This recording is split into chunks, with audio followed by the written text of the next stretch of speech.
Tidak semua manipulasi datang dari kebencian. Kadang ia lahir dari cinta, dari keinginan untuk menyelamatkan. Tapi ingat, setiap kendali, bahkan yang dibungkus kasih pun masih tetaplah kendali. Dalam ilmu psikologi, manipulasi berakar dari 3 komponen utama, yakni kemampuan empati kognitif, kebutuhan kontrol, dan motivasi bawah sadar. Dan semua ini secara halus berkaitan dengan 16 tipe MBTI. Tapi tidak semua tipe kepribadian memiliki kecenderungan yang sama terhadap hal ini. Serta ingat, kita tidak sedang membahas mana yang baik dan jahatnya. Kita sedang membahas siapa yang paling mampu dan paling mungkin untuk menggunakan pengaruh dari kemampuan ini secara tersembunyi.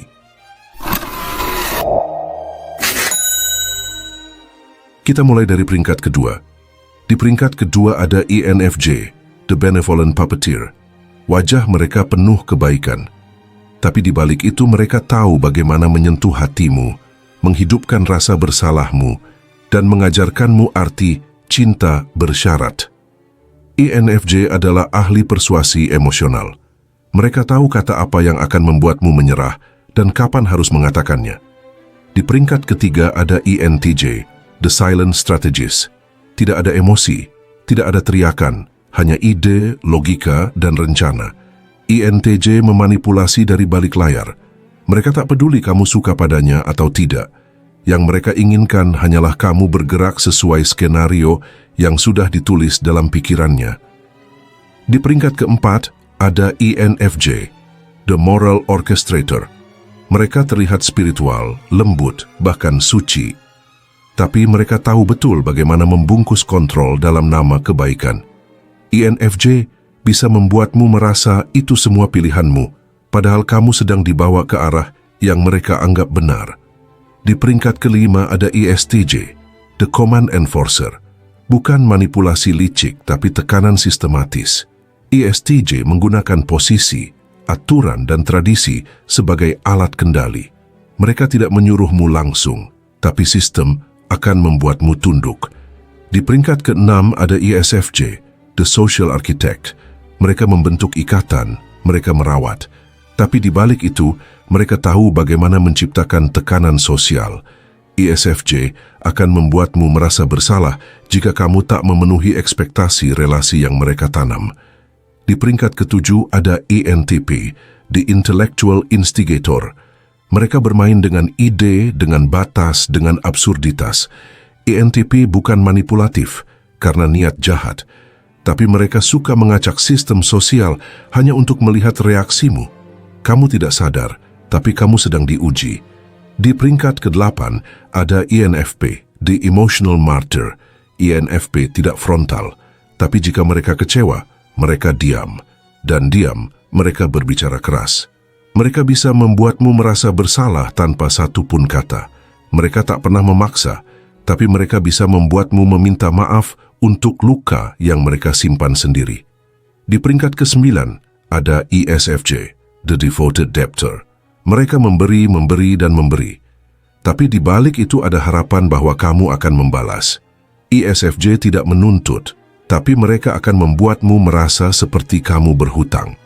Di peringkat ke-10 ada ESTJ, The Rule Wielder. Mereka tak banyak bicara, tapi mereka punya aturan. ESTJ akan menggunakan tradisi dan sistem untuk mendorongmu tunduk. Ini bukan manipulasi halus, melainkan penolakan keras terhadap fleksibilitas. Di peringkat ke-11 ada ESFP, The Silent Withdrawer. Mereka memendam, tapi ketika sakit, mereka akan menarik diri. Kamu akan merasa kehilangan koneksi, dan itu hukuman emosional. Manipulasi mereka pasif, tapi tetap terasa. Di peringkat ke-12 ada ESTP, The Tactical Player. Mereka cepat, spontan, dan kadang impulsif. ESTP bisa manipulatif, tapi hanya untuk menang jangka pendek. Mereka frontal, bukan skematik. Jika memanipulasi, kamu akan menyadarinya dengan cepat. Di peringkat ke-13 ada ESTP, The Detached Observer. Tipe kepribadian ini lebih suka memperbaiki mesin daripada manusia. ESTP terlalu individualistis untuk repot-repot mengatur orang lain. Mereka lebih suka menarik diri daripada mengatur dirimu.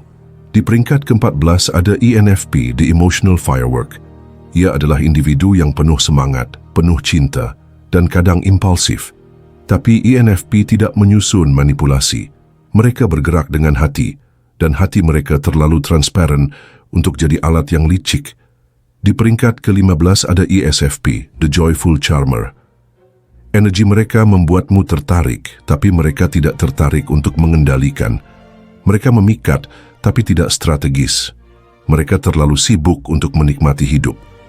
Dan di peringkat ke-16 ialah INTP, The Cognitive Wanderer. Tipe kepribadian ini terlalu dalam kepalanya sendiri, terlalu sibuk dengan logika dan pola. INTP bukan hanya tidak manipulatif, mereka bahkan kadang gagal membaca permainan sosial. Bukan karena terlalu baik, tapi karena mereka terlalu tidak sinkron dengan dunia. Dan yang menduduki peringkat pertama ialah tipe kepribadian ENTJ, The Executive Manipulator. Mereka tak akan membungkuk, mereka akan membuat sistem tunduk padanya.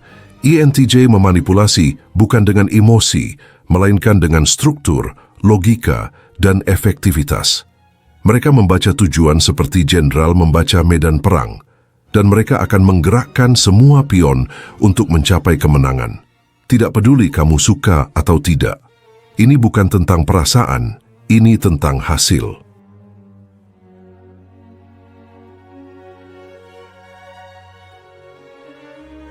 Itulah urutan tipe kepribadian yang berpotensi paling manipulatif. Manipulasi bukan sekadar berbohong, itu adalah seni mempengaruhi tanpa terlihat seperti mempengaruhi. Ia bisa datang lewat kata-kata, tindakan diam, moralitas, atau bahkan air mata. Manipulasi bukan milik satu tipe kepribadian saja. Semua manusia bisa dalam kadar dan konteks tertentu.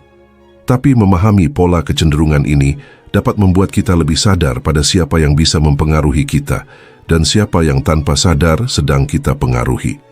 Dalam dunia yang kompleks, kesadaran adalah bentuk perlindungan tertinggi bagi diri sendiri.